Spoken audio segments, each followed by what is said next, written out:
காலைதோறும் கர்த்தருடைய வார்த்தையை கேட்க வந்த உங்களை ஆண்டவரை இயேசு கிறிஸ்துவின் இனிய இன்ப நாமத்தில் வாழ்த்தி வரவேற்கின்றேன்.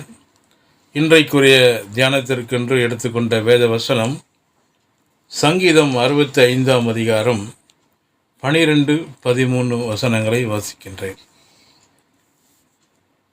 மேடுகள் சுற்றிலும் பூரிப்பாய் இருக்கிறது, மேய்ச்சலுள்ள வெளியில் ஆடுகள் நிறைந்திருக்கிறது, பள்ளத்தாக்குகள் தானியத்தால் மூடியிருக்கிறது, அவைகள் கம்பீரித்து பாடுகிறது. முன்பு வனாந்திரமாக இருந்த வெளிகள் இப்பொழுது மேய்ச்சலுள்ள வெளிகளாக மாறிவிட்டது. முன்பு வறட்சியாய் இருந்த இடங்கள் இப்பொழுது தானியத்தால் மூடியிருக்கிறது. ஆம் நண்பர்களே, நம் தேவன் செழிப்பின் தேவன். வனாந்திரங்களை நீர் தடாகங்களாகவும் மாற்றி அவரால் முடியும். ஒரு போதகர் செழுமை விரும்பாத, கொழுமை விரும்பாத என்று அவர் சொன்னார். தேவன் உன்னை கொழுக்க வைத்து அடிப்பார் என்று பிரசங்கித்தாராம். இல்லை நண்பர்களே, கொழுத்த கன்றை நமக்காக அடிப்பவர் நம் தேவன். அவர் நம்மை அடிப்பவர் அல்ல, நமக்காக கொழுத்த கன்றை அடிப்பவர். கெட்ட குமாரன் கதையில் நாம் இதை பார்க்கின்றோம். அவன் தன் தகப்பனுடைய ஆசையை அவர் உயிரோடு இருக்கும்பொழுது பிரித்து கேட்டவன். யூதருக்குள்ளே இல்லாத காரியத்தை கேட்டான். தகப்பன் மரித்த பின்பே பாகப்பிரிவினைகள் நடப்பது யூதருக்குள்ளே உள்ள பாரம்பரியம். ஆனால் இவன் தன் தகப்பன் உயிரோடு இருக்கும்போதே பங்கை கேட்டான். அது தகப்பனுக்கு அவமரியாதை. ஆனாலும் தகப்பன் பங்கை பிரித்து கொடுத்தான். இது நம் தேவனுடைய அன்பை நமக்கு காட்டுகிறது. மகன் ஆசையை துன்மார்க்கமாய் ஜீவனம் பண்ணி அழித்து போட்டான். அவன் ஏழையான போது பஞ்சம் சேர்ந்து கொண்டது.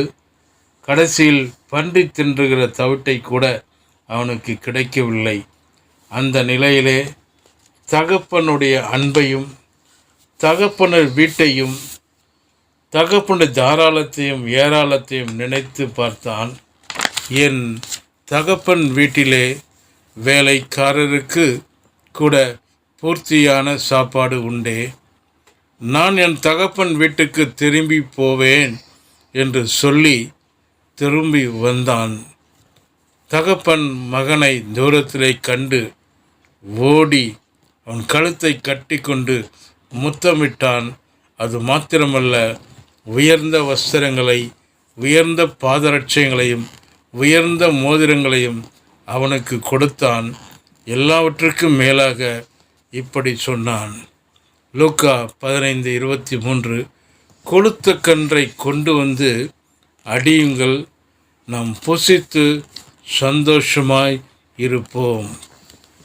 ஒருவேளை இந்த கொழுத்த கன்று ஆண்டவராகிய இயேசுவுக்கு அடையாளமாக இருக்குமோ என்று நான் எண்ணுகின்றேன். வாலிபத்தின் கொழுமையான பருவத்தில் அவர் நமக்காக அடிக்கப்பட்டார். அவர் 33 வயதில் மரித்தார். அவர் மரித்தார், நாம் பிழைத்து கொண்டோம். தேவன் தருகிற எல்லா செழிப்புக்கும் கொழுமைக்கும் இவரே மூல காரணராக இருக்கிறார். அவர் நம்முடைய தரித்திரத்தை நம்மேல் ஏற்றுக்கொண்டு தாகமாக, பசியாக, நிர்வாணமாக சிலுவையில் அடிக்கப்பட்டார். அவருடைய தரித்திரம் நம்முடைய ஐஸ்வர்யம், அவருடைய பசி நம்முடைய ஐஸ்வர்யம், அவருடைய தாகம் நம்முடைய ஐஸ்வர்யம், அவருடைய நிர்வாணம் நம்முடைய ஐஸ்வர்யம். தரித்திரத்தின் அடையாளமாகிய முல்லை தன் தலையில் மேல் சுமந்தார்.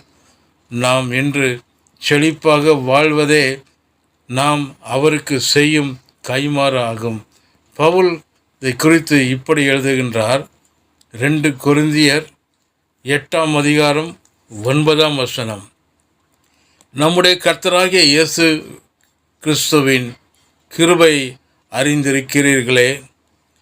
அவர் ஐஸ்வர்யமாயிருந்தும் நீங்கள் அவருடைய தரித்திரத்தினாலே ஐஸ்வர்யவான்களாகும்படிக்கு உங்கள் நிமித்தம் தரித்திரர் ஆனாரே. நம்மை கொழுக்க வைக்கும்படி நம்முடைய சொந்த குமாரனை தேவன் சிலுவையில் அடித்தார்.